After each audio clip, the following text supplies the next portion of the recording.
This episode contains graphic descriptions of real medical scenarios faced by real medical professionals. Listener discretion is advised. From Knowledgeable Provider, this is Critical Incident.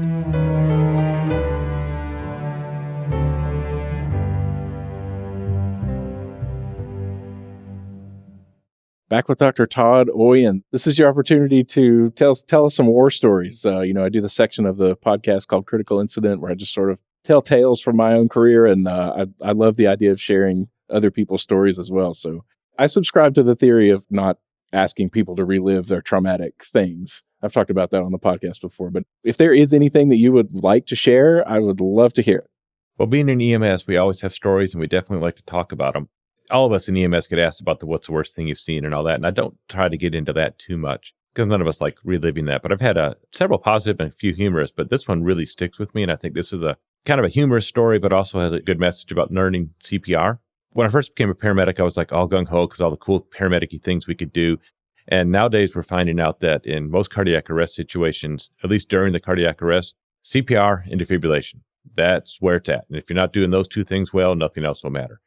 So we had a call for a woman with chest pain out near Anderson. So we were probably a good 45 minutes, maybe even an hour from the hospital where we were. We were way, way out. Arrive on scene, and husband's at the door, and there's a couple of small children, and he leads us back to the bedroom, and she is laying on the floor, and she is just flailing around, screaming about how her chest hurts. And she was young. She was in her 40s. So all sorts of things were going through my mind, like, this does not look like a heart attack. Most people with a heart attack are not flailing around and screaming. Sick people don't bitch. Nope. So she's like, oh, my chest is killing me, my chest. I'm like, okay, so this is weird. So I'm trying to talk to her, and I can't get anything out of her. So I'm like, okay, let's put her on the stretcher. And I know earlier I talked about being a proponent of really good assessments, but this is one I'm like, I got a really long ride to the hospital. Everything seems to be pretty stable with her right now. So we'll go ahead and just put her in the ambulance, get a couple of quick things, and then we'll get going to the hospital. So we get her on our stretcher, and we start moving her out. And then she starts going from, oh, my chest, to who's going to take care of my kids? Who's going to take care of my kids? I'm like, okay, your husband's here. He'll take care of the kids. Oh, who's going to take care of my kids? I'm like, well, your husband can take care of your kids. He'll get them to school. She's like, no, I need someone to take care of my kids. I'm thinking, this poor guy, she doesn't even trust them to take care of their own kids. And then her sister showed up, and she was still on about who's going to take care of my kids. Nobody's got to take care of my kids. I'm like, well, your husband and your sister are here. And so finally we just get her in the ambulance. And at this point I was probably getting a little tired of the screaming and yelling. So I told my partner, I was like, you know what, just hop up front and we'll drive. We'll get off the scene. Maybe that'll calm her down a little bit when she doesn't have so many people around. I put her on a little bit of oxygen, and I put her on the heart monitor, cardiac monitor, and she's showing normal sinus rhythm. But I'm like, all right, she's having chest pain. So let's go down chest pain protocol. First thing I'm going to do is give her some aspirin. So I open up the drug box, and I get the aspirin out, and I get my 4-baby aspirin out. And I said, ma'am, I need you to take this. And then it dawned on me that she had gotten quiet. And I thought, okay, maybe you left the scene. Now we can start having a conversation because she's not screaming about her chest hurting and who's going to take care of her kids. And I go to give her the aspirin, and she's kind of slumped over like she's asleep. Yikes. And I'm like, no. And I look over at the monitor, VFib. Wow. Yeah, she died. Boom. So I drop the head of the stretcher, and I start compressions. And I'm a good sized guy, so I felt like I could get one hand compression because I was using the other hand to try to get the patches out of the monitor, put the pads on her. So I get the pads on her. Of course, I told my partner, I was like, we got a full arrest. And he did the same thing. He's like, what? I said, yeah, she just coded. He's like, no. I said, yes, she is. She's coded. I'm doing CPR. I need some help. He's like, oh, okay. So I get the pads on her and doing my compressions, and I charge up to my 200. I remember saying clear, and I'm like, that was stupid. I'm the only one here. Such a habit. It's ingrained. Yeah, it is. So I say clear, I hit the shock button, and she screamed, and I may have screamed a little bit after that, and I may have had to change my underwear later. I don't know, because I was not expecting her to scream. Yes. And so I'm looking at the monitor thinking, I have messed up. VFib, but I know I didn't have a pulse, and she wasn't breathing. And I'm looking at her, and I'm like, no, she's still not breathing. She's still not moving. So I start back on compressions, and of course my partner's like, what was that? I said, I don't know. She screamed. He's like, I don't think you need to do CPR. Normally screaming people, you don't need to do CPR. I'm like, no, she's dead. I'm sure. She does not have a pulse. She's in fib. And he's like, are you sure, Todd? I'm like, yes. And he's like, all the leads on. I said, all the leads are on. So he checked me on all this stuff, which was good. But I did 2 minutes of CPR and charged up to 300 for the second shock. I hit the shock button. She screamed. I didn't scream that time because I was expecting it. And then I did right back to it. I'm trying to ventilate with the bag, doing my 30 and 2. And I think I finally got that the bag valve mask hooked up to oxygen, but I didn't have an IV in place, so I wasn't doing any medications. So none of the paramedic stuff. I didn't even get on an advanced airway. I didn't get any of that out because I didn't want to stop CPR at all. Yeah. She was getting 30 and 2, 30 and 2, 30 and 2, and every 2 minutes or 5 cycles, I'd shock her, she'd scream, I'd go right back to it. Wow. So apparently I was doing good enough CPR. And there wasn't a whole lot of data yet at this point that we can do good enough CPR that somebody can get enough perfusion to the brain where they have some form of consciousness. I know now with some of the CPR devices, we sometimes have to sedate some of our patients. We're going and we're going and we're going. And it seems like forever. I shocked her 4 or 5 times. And I'm like, where is my help? And he said, well, the volunteer fire departments didn't have any response. So we're meeting another ambulance. So we finally meet another ambulance. And this is a little evil of me, but a paramedic, and I won't say his name, hopped in the back of the truck. And he said, where are you? I said, I'm on my 4th cycle. He's like, okay, you got an IV? I said, no, CPR defibrillation. He's like, okay, you getting close? I said, yes. Yeah. He's like, okay, I'll defibrillate and I'll take over compressions. So I knew what was going to happen. I didn't say a word. So he charged up to his 360 and he said, clear, and hit the shock button. And she screamed and he squealed and I went back to compressions and I could see him. He's like, what was that? And I said, I don't know. She's doing it every time. He's like, and you didn't tell me? I'm like, no, but your face. Oh, that was awesome. Maybe that was a little evil. Yeah. So we do a few more rounds of CPR. I think we finally get an IV in her. I know we didn't get her intubated. We may have given an epi before we hit the ER, but now we're at the emergency department. We wheel in, still in fib, and I'm doing my CPR, and the doc's like, what have you done? I'm like, CPR and defibrillation. He's like, what medications? I'm like, an epi. You got an airway? No. And I could see he was like, Todd, why didn't you do these things? I'm like, well, I was by myself for like 90% of the transport. And then they shock her, and she goes into normal sinus rhythm. I'm like, what in the... Not fair. That's yeah, not fair. that was. So he's like, oh, okay, got a pulse? And like, yeah, we got a pulse. I'm like, okay. So we wheel the stretcher out and get our monitor back, and I'm doing some paperwork, and she wakes up and she's talking to him. Wow. She ended up going and having a few stents placed. So this was on a Monday. Thanksgiving was Thursday. She was home for Thanksgiving. Wow. Which was amazing. Yes. What I missed in this, that even though she was younger, and even though she was not presenting with the typical gray or pale, cool, clammy skin or all that stuff, and she was screaming and yelling, she really was having an MI. Yeah. Her wanting to know who was going to take care of her kids was not who was going to get them to school that day. It was she thought she was going to die and who was going to take care of her kids. For the rest of their lives. Yes. That was impending feeling of doom that I totally missed. So I use this story a lot to remind my students that no matter how good you think you are, you still make mistakes once in a while. But also, I didn't do a single paramedic thing. I did really good CPR and defibrillation every 2 minutes.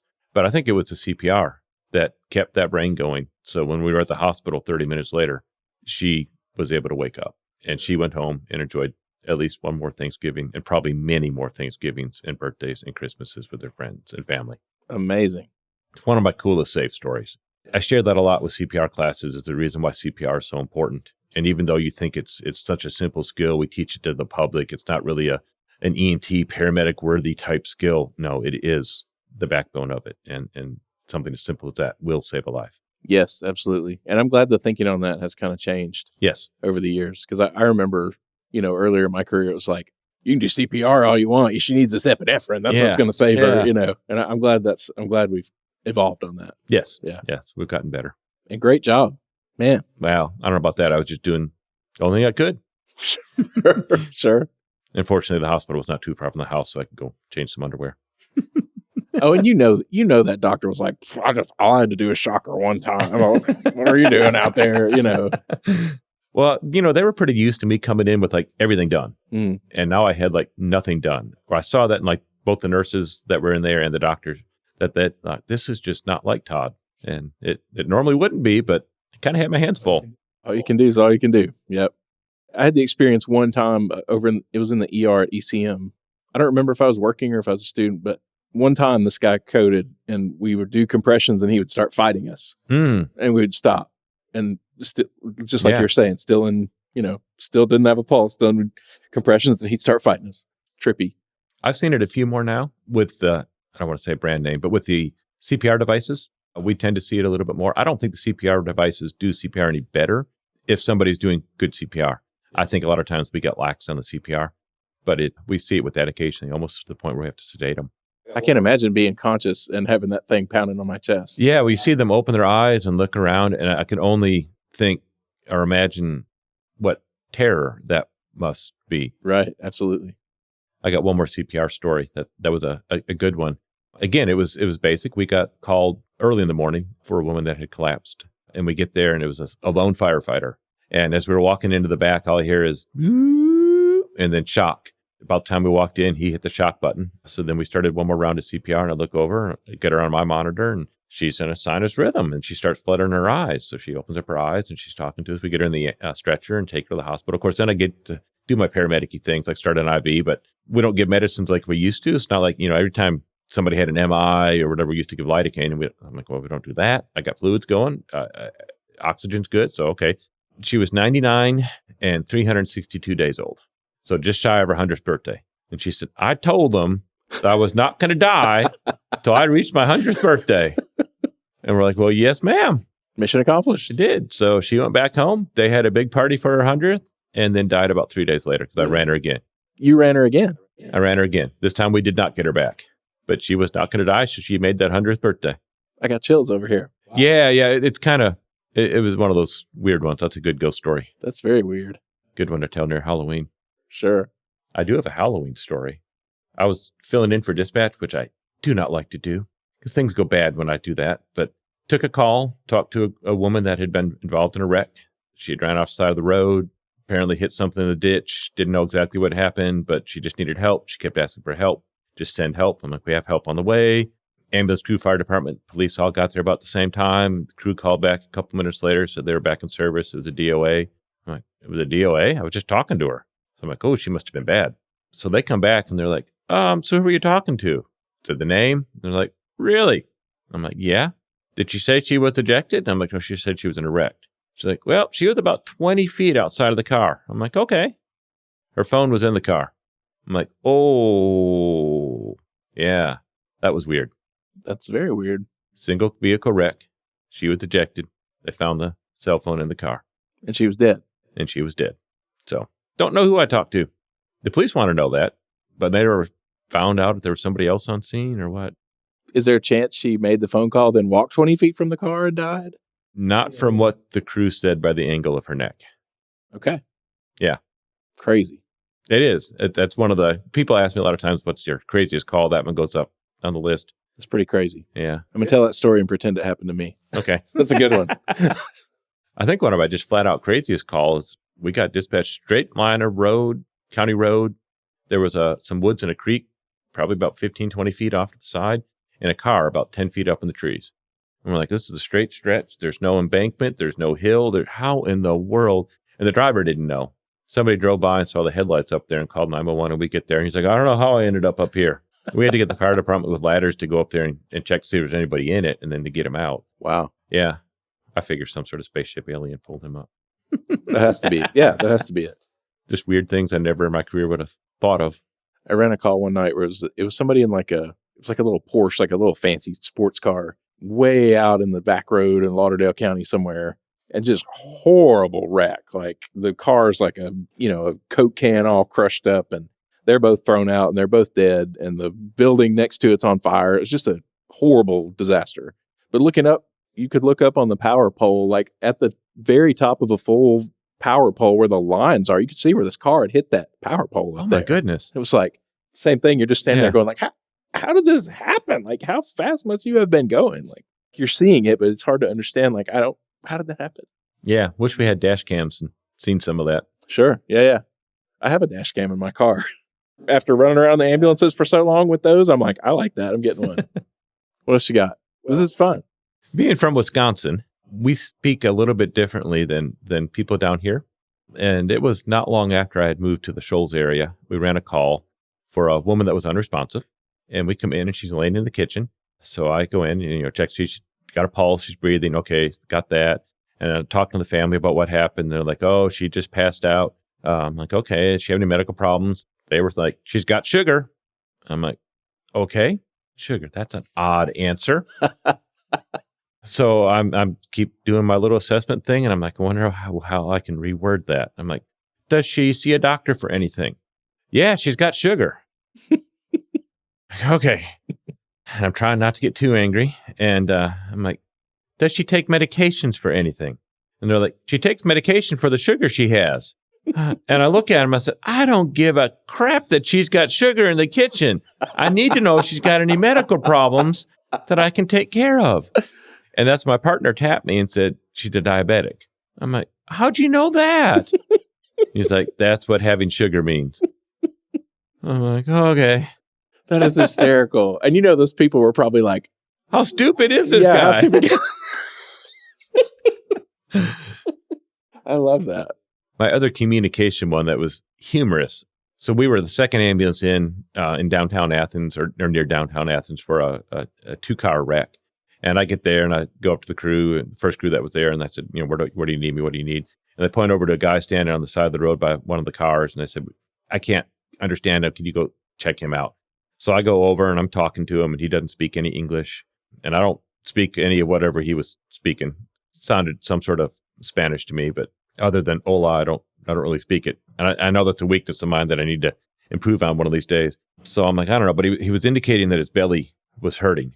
So I tell my partner to get the C-collar and backboard. And this was back when we backboarded everybody. So put him in a C-collar, put him on a backboard, strap him down. He's got abdominal pain. So I started an IV on him. And we initially took him into Athens Hospital, which was just right there. Because I'm like, well, they can translate. And we didn't have any of the Google Translate. We didn't have cell phones or anything back then.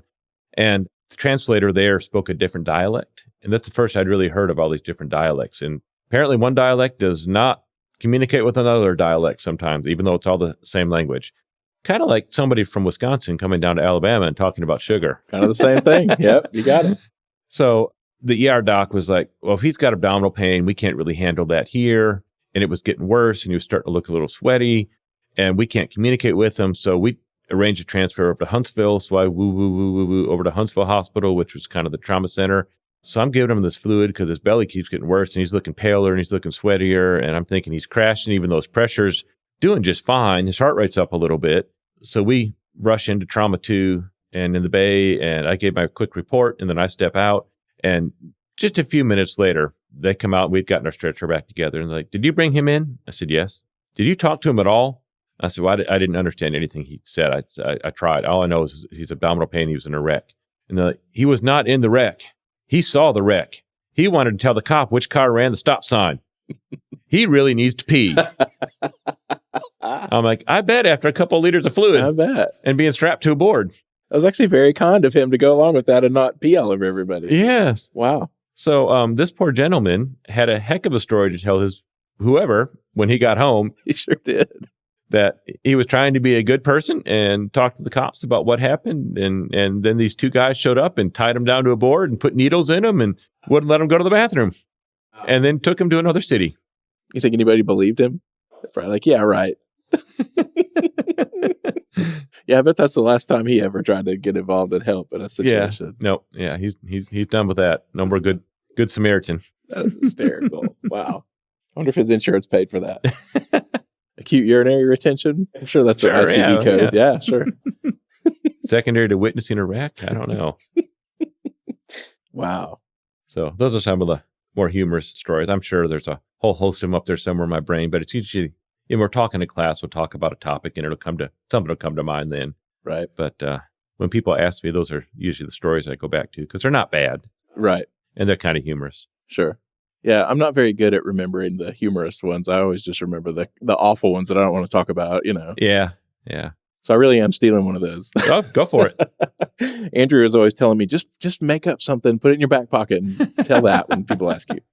When I worked in Atlanta, I had some brushes with celebrities there, but I'm probably not supposed to talk about that stuff without libel, slander stuff. So, because we were in the Midtown area, it was interesting. The governor's mansion was at the north end of our district, and Perry Hill Homes, which was one of the worst neighborhoods in Atlanta, was the south end of our district. But the Midtown area had some very wealthy penthouses, and like Whitney Houston and Elton John had places there, and they would have parties, and occasionally we'd go pick up somebody there. Never got to meet them, but it was more like they brought somebody out to us. But it's kind of interesting, some of that stuff. They were having a big fancy dinner for one of their meetings at one of the hotels, and somebody had a cardiac arrest. And we got called, so we go into this banquet hall, and everybody there is in tuxes and the long gowns and all dressed up and stuff that I'm used to seeing like on television, but I've never really seen anybody in real life. And we're coding this guy, and it was just my partner and I. We didn't have many fire responses back then, and Atlanta never really sent a fire truck except to the strip or adult entertainment facilities. Okay, interesting. I think they just heard us go, and they're like, "Oh, I bet they need help." So they would show up at these places. They weren't really any help, but we would get for somebody that like fell off a table or something, and they would have to make like 6 trips back to the fire truck before we were done, just walking back and forth through the facility. Nothing to see here, folks. Yeah. Just keep going.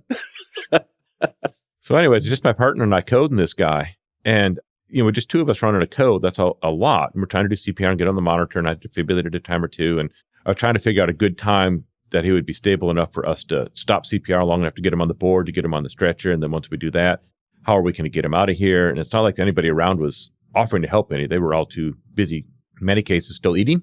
But one of the hosts came up to me and said, "Are you going to be much longer? Can you please take him out of here so we can continue with our meeting and our dinner?" And one of the few times I think I've snapped at somebody on a scene. I said, "He's dead. Do you have a little bit of courtesy?" I said, "We're trying to save him." And he's like, "Well, we need you to leave." Wow. Yeah. I was like, "Ooh, okay. This is a different level of society that I don't ever really want to be a part of." Yeah, sounds like it. That was a weird one. That's very weird. Can we get a little compassion here? Yeah. It's sad. Mm-hmm. I don't guess I ever encountered any celebrities, really. I met some prominent politicians like at the hospital for their stuff, but one time we went on a call, and one of the more prominent local newscasters in Huntsville was there. I think it was like his neighbor, and he was just there helping or whatever. We recognized him, I'm like, "Be chill, be cool." Yep. My partner immediately goes, "You're that guy from TV." And I'll never forget, he just kind of looked and went, "Yeah." I was like, "Well, there's our chance. There goes our chance to impress the local media." We did a standby when I was working in Atlanta for the Senior Masters golf, and we were just hanging out they had a medical trailer, so we were hanging out in that. And Arnold Palmer, Gigi Rodriguez, several of the big names from back in the day wanted to come in and just say hi and shake our hands and thank us for being there. Nice. And I don't play golf, but I knew who they were. Everybody back then knew who they were. But my father, who is a huge golfer, was, I think, just a little upset with me that I didn't get like autographs and all that. And I'm like, "Well, they just came in to say thank you," and I just shook their hands, and it was kind of cool to meet them, but I wasn't going to really freak out over it. And sure, but you got to meet them. Oh yeah, I guess, yeah. That's very cool. One time, I was working over in Florence, and there was some big car show auto event thing, and we were doing the standby, and Jack Roush was there, and my partner was a huge NASCAR fan, like he's just geeking out. Somehow he came over to us, or we went over to him, and he just engaged with us and was talking. And my partner was also a firefighter over there, so he threw that out immediately. And Jack Roush goes, "Oh, you have a special job. I got a special gift for you." And he reaches in his pocket, and he had this little token, like I don't know what you call it, like a challenge coin or something. And he handed it to him. He's like, "Yeah, here you go." Cool. And I'm standing right there wearing the same damn uniform. And I'm like, "Where's my coin?" I'm sure he just didn't have another one in his pocket. But I thought that was very classy and very cool. And I'm sure that was a huge deal for my partner. One of the trauma surgeons in Huntsville took care of Jack Roush when he crashed his airplane. Yeah. That trauma surgeon's not there anymore, but he got real close with him, and like he would go to all the races and like sit on the pit box, and like they became friends. It was really cool. It's cool. And he would tell stories about, "Oh yeah, all these, he knew all the drivers," and like he would talk about hobnobbing with the NASCAR people. I always thought that was really cool. It is. I did one NASCAR weekend, Talladega, and it was a blast. We had a great time. I didn't run any cool wrecks or anything. We did have a guy code in the stands that we got back, so I had a save there. That was kind of cool. Did you get a big standing ovation from the crowd? No, not at all. Can you hear anything to work there with the cars flying around? No, I had my earplugs. Okay. So no, we couldn't. I mean, you can. We communicated. We ran the call. Yeah. No, it's pretty loud. Yeah. Although I did fall asleep. I mean, you can only watch them drive by so many times. If you're like, okay, I'm just going to put my head back for a second. And then like 30 laps later, you're like, oh, has anything happened? No? Okay. It's like, you're at NASCAR, you're at Talladega, and you fall asleep during the race. I'm like, well, I figure if they'd wreck, it'd wake me up. It is just cars driving around in a circle. Fair. That's fair. Because nobody was calling for us, well, except for the guy that coded during the race, because everybody wanted our race. all night long we got stuff. But most of that was fun. People were down there. They were partying. We dealt with a lot of drunks, a lot of falls, a lot of lacerations, a couple of broken bones. But for the most part, everybody was like really cool with us. And most of the time they wanted to invite us to like come drink with them and all that. And I'm like, no, I probably shouldn't do that when I'm on the truck. I bet not everyone says no to that. Probably not. I was trying to be good. That was the right thing to do. I would have said no, just to be clear. I would have also said no. Had a lot of other offers too, but I definitely was not taking them up on that because that's a little too much. Okay. But you got a lot of drunk people partying together. It was a lot of fun. Sure. Working in Atlanta during the Olympics, getting called back for that. That was one of the highlights of my life. And talk about meeting people. I didn't get to like talk to too many people, but I got a medical badge and a medical uniform. And with that medical badge, I could go basically to any event and go to anything Olympic related. Mm-hmm. So I would, when I wasn't working, and I worked the main stadium, the track and field stuff, which was right up my alley because I ran track and field. Yeah. So that was a lot of fun. But I went to baseball games, I went to swimming events, I went to mountain biking, I went to all this other stuff and watched it. It was pretty cool. But they also had concerts every evening. So Ray Charles, I got to be like 2 rows back from him and playing. That was cool. Celine Dion was as close as you and I. Mm-hmm. Jewel, Gloria Stefan. Got to see all these people and be pretty close. That was cool. I got to touch the Olympic flag. Wow. We got to do that. Of course, I got to hold a medal at one point, which is cool. Wow. I got to run. I did a couple of laps on the track. Okay. Just to say I did. Yeah. So seeing those people on and some of our downtime. But that was 2 weeks of a party. And again, everybody was in a good mood. Everybody was there to have a good time. The calls that we ran were almost all like dehydration, syncopal, and all that. Although this one guy, I was working in the medical tent, and he came in pale looking, kind of in and out of it. And I laid him down on our bed, and the doc was dealing with somebody else. I put him on the monitor, and he is an SVT at like 220. And his pressure was like 70/40. So the doc's like, what do you got? And I said, and he explained it to him, and he's like, cardiovertum.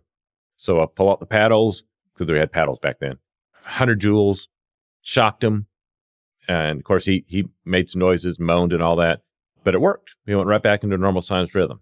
And she's like, oh, that feels a lot better. That hurt, but that feels a lot better. Okay, thank you. I'm like, no, you need to sit down. He's like, no, I'm good now. Thank you. I'm like, no, please sit down. He gets up off the bed, and I'm like, no, we'll call you an ambulance. We'll get you to the hospital. We need to. And I'm thinking, I just cardioverted this dude. He's walking out, and he did. And I'm looking at the doc, and the doc's looking at me, and I'm like, you want me to tackle him or something? And he's like, I guess he's okay. Okay. But there's no telling what he had paid for the tickets, and he wasn't going to miss any of it. Sure. Yeah. You fixed him. Yeah. Yeah. What's the point? That's hysterical. That was some good times. That sounds like it. That's a blast. I had a lot of fun. Yeah. And as I was telling you earlier, one of the spookier moments probably in my career is they put me in a room and told me, don't let anybody die. I'm like, well, I try not to do that normally. And they're like, no, nobody dies here. This is and I'm like, okay. This is at the Olympics? At the Olympics. I'm in this box at the stadium, box seating and all that. And there's this huge buffet of really, really good looking food, but I didn't recognize any of it. So in these people come and they're all dressed up and it's not typical American garb. And at one point, a supervisor comes through and he also told me, do not speak to anyone unless they come up and ask you something that you can very clearly and simply answer. So I'm just for like 3 hours now, I'm just standing in the corner, just making sure nobody dies. So he comes through to check on me and I'm like, what in the world? Or what am I doing? Oh, well, this is Crown Prince so-and-so and that's Crown Prince so-and-so. And there's the prime minister of this country. And here's President whoever. And I'm like, oh, can I get another assignment? He's like, no, you're good here. I'm like, no, I'm not. So I have met some apparently very wealthy, connected people from other parts of the world, but I didn't speak a word. And then when the Olympics ended, they left and I finally got relieved and nobody died. There's no telling what you would have picked up on in there if you could have heard what they were talking about. Yeah, if I knew the language. Right. But that medical badge got me any event or anything I wanted to go into. So that was kind of cool. That's very cool. They put us in teams. I had an EMT and then we had a Red Cross first aid volunteer. So there's teams of 3. And there was basically 2 teams that I rotated throughout the whole 2 weeks that we were there. But afterwards, we might go out and meet up with the other teams, and all of us medics would go out and hang out and have fun, and go to concerts, and but everybody was partying. It was just fun, nonstop for 24 hours. I probably slept like 3 hours the whole time. Yeah, that sounds like a blast. Yeah, it was. It really was. That was a cool one. Things, again, I didn't expect to do when I got into the EMS career. But right, exactly. Yeah, I've loved getting to do outside the box, literally, kind of things with EMS for sure. I got to go on the Valor flight with the taking the Korean veterans to see their memorial in DC. That's probably the highlight of my EMS career. Amazing to get to do that. Such an honor to get to do that. I'm not like a huge history buff, but I dabble in learning about the history of that and stuff. And walking through that memorial with those people was like, I'm about to cry even talking about it. It's so moving. Yes. And one of them, that memorial, they used the faces of actual soldiers to make the statues. I didn't know that. Yeah. And I heard somebody say, I knew that guy, Wow. like just, unbelievable. Yeah. That's a generation I don't know if our country will ever rise to again. Hopefully we'll never have to. Yeah, sure. But the stories that they didn't tell, I'm sure are amazing. Yeah, for sure. I got to do a hurricane deployment when Hurricane Ike happened. I got to go spend a week, running around in Texas, and that we went the week before the hurricane. So we were evacuating the hospice facilities and that kind of stuff. And that was a really cool thing to be part of. Yeah. Oh, wow. That would be a challenge. Yeah. As I've moved along my career, I've gotten more interested in, I don't want to say disasters, but disaster medicine and that sort of thing. It's just a different challenge than running on the truck day to day. For sure. We went for a week, and then I guess the night the hurricane hit, the next day we changed teams. So we went home when the next team came. And of course, at the time, we wanted to be in the disaster. But looking back now, I'm like, that was really important work that we did. It saved a lot of lives. Yeah. Moving those people out of the path of the hurricane. That was very cool. Yeah. And it was neat being involved with the, AMR's running the show, but it's FEMA. And it was very much like the typical rules don't apply. Like if you need to do something, just do it. Pretty much what they said is like, just act within your scope of practice and you're good. Cool. That was a really neat thing to be part of. I got to stand on right next to Elton John at his concert at the BBC working. That's cool. That was very cool. We were right next to his monitor tech at the side of the stage. And they had these little set lists on there. And the whole time I got my eye on that. I'm like, I'm going to use this uniform and I'm going to get that set list. And at the end of the show, I asked the guy, like, hey, can I have your set list? And he was like, he laughed in my face. He was like, no. Oh, you absolutely cannot. I was like, oh, okay. I know if I had been a woman, he would have given me that set list. And then I started to take it anyway. And I was like, no, that's not the right thing to do. Working in Atlanta, Black Crows, something like that, kind of a punk band. Mm-hmm. They were having a concert in Piedmont Park. And my partner apparently enjoyed some of their music. I had not really known much about them. But there was a lot of people, probably 10,000 people in the park at the concert and all that. We were not assigned to it, but it was in our district. Okay, close enough. Yeah, close enough. So he's like, oh, I want to go see him for a little bit. I'm like, okay, all right. So we pull up. Of course, I see an ambulance. So like, oh, they're supposed to be here. So they, open up the gates and let us in. And we're like, yeah, this is cool. And we park. And he's like, oh, I'm going to try to get a better view. I'm like, okay. So he and I head through the crowd. And we get out there. And we're not far from them. And I don't know what the deal was, but they started talking about, people in authority and how they're trying to keep us down and we need to be revolting. And if you're looking around, you're looking for those people in uniforms. Those are the ones you need to get. Right. And I'm looking down at my uniform and my partner's uniform. And I'm thinking, oh, this is about to turn bad. And then they started getting, if you see one of them, you need to punch them right now. And that's when the crowd realized that there was two people there in uniform and turned on us. And it was everything we could do to get back to that ambulance. What? Yeah. Wow. Yeah. I'm like, I'm not a fan anymore. No, me either. Gosh. And I may have the band wrong, so please don't, nobody out there hate me.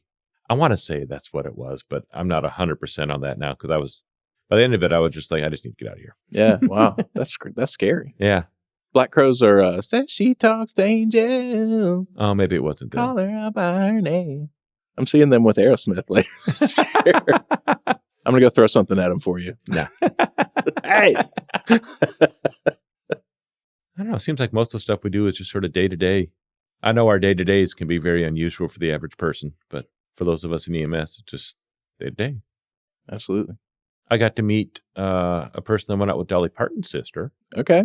When the Coat of Many Colors came out, it had been out not long. And we got a call for a guy that had fallen at his home. And it was late, 10, 11, something like that. He'd probably trying to go to the bathroom, tripped and fell.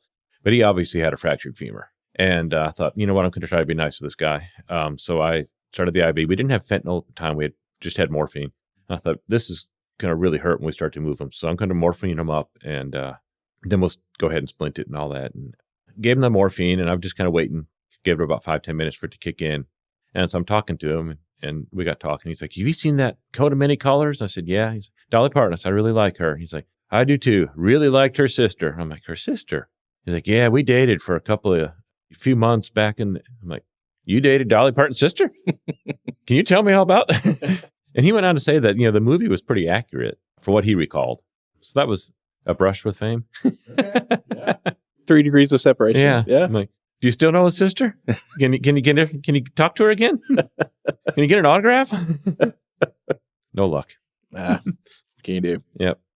A non-EMS call that was kind of funny. I was on my way back after working a night shift at Athens, and I was coming down Highway 72, and I was just getting into Florence, and I saw a Rottweiler trying to cross the highway, ran in front of the car in front of me. The car hit it. Poor dog spun out and was laying there kind of on the side of the road, but wasn't dead. Mm-hmm. And we're right in front of a vet, and closed. Not many vets around here open on the weekend.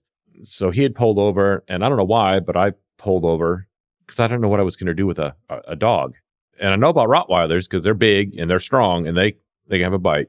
So I'm approaching her, and she had pups recently, and she's laying there and she's kind of whimpering. And I'm thinking, okay, I don't know if she's scared, if she's hurt. I'm going to see if I can. I'm like, I guess I'm going to do an assessment on her. I don't know. So I pat her on the head, and she's just whimpering, and I start patting down her back, just trying to see if I can find anything. I get down to her hips, her rear legs, so I can tell one is not. I'm like, oh, that's probably right where he hit her. So I'm palpating a little bit, and I move it just a little bit. And pop, boom, pops back in.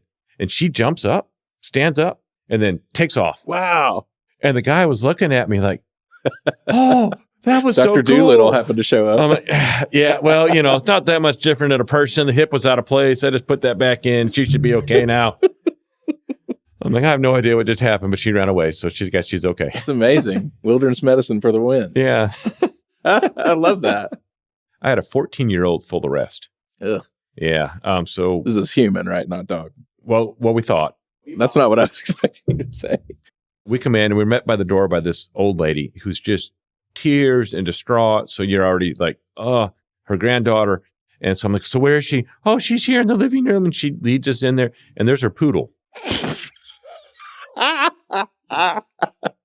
looking at the poodle. I'm looking at her. And then this, like, always do what's right for the patient going through my head. I'm like, this poor little old lady. So I get down there and the dog's not breathing. So I start CPR on the dog. And my partner's like, dude, what are you doing? I'm like, I'm going to try to save this poodle. And he's like, you are not trying to save a poodle. I'm like, get me the monitor and get me the stretcher. So I never defibrillated it because I really wasn't sure about that. Guess you could use the Broslo tape, maybe. Maybe. I just wasn't sure with the hair and if I could shave enough to get the pads on there to. But anyways, I did CPR and ended up with at least one round of epi, but never got anything. Did you put an IV in it? I did. Okay. And we worked it. And then at one point I was like, okay, I guess there's nothing else we can do. So I'm like, ma'am, I'm sorry, so sorry. There's nothing further we can do. And I forget what the dog's name was, but she had I said we did all that we could. And she was very thankful then at that point. And I got in a lot of trouble for doing that. But I'm like, she looked like my grandma. I just couldn't leave her like, sorry, ma'am, that's your dog. We don't do that, and leave. What an awkward situation to be put in. Yeah. Yeah. What do you do? That's amazing. Again, things I never expected. No, I love you for doing that. That's great. When I had started way back in my Middleton days, the sheriff's department there had got a canine, and it was one of the first canines they had gotten in the area. But they made us learn doggy CPR in case anything had ever happened to the canine officer. So that was the only reason I had any clue at all about what to do. Mm-hmm. So I tried that. My partner was not pleased. And then my supervisor was really not pleased. And then when I had to take the drug box back to the pharmacy, and I'm like, no, I don't have any doctor's signatures on any of this stuff. And I gave it into a dog, and that is hysterical. You have to go get a vet to sign your PCR. Wow. That's out there, man. I guess it wouldn't occur to the dispatcher to ask if this is a person or a dog. How old is the patient? 14 years old. Yeah. No, stop breathing. Can you do CPR? No, I can't. Left it at that, I guess. I know the fire trucks in Decatur have special oxygen masks for dogs that they carry. I've done that and seen that, get a dog out of a house fire. That I'm fully prepared for. But to think I'm going to be coding a 14-year-old girl and it ends up being a poodle, my brain had to quickly switch gears. Yeah. To a gear you barely even had. Wow. You had to switch into reverse. Yeah. Wow. Well, I appreciate you sharing all that. Yeah. Well, it's fun times. Yeah. Swapping war stories. Sure, absolutely. Thank you very much. You're welcome. Thank you.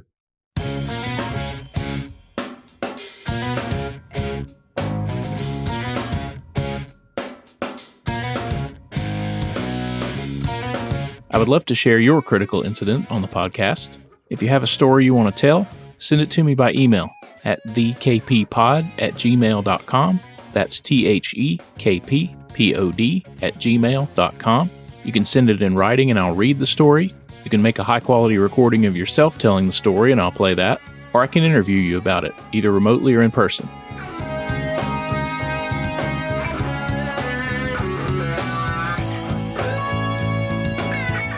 Thank you for listening, and as always, stay safe, take care of yourself, and take care of your patients in that order.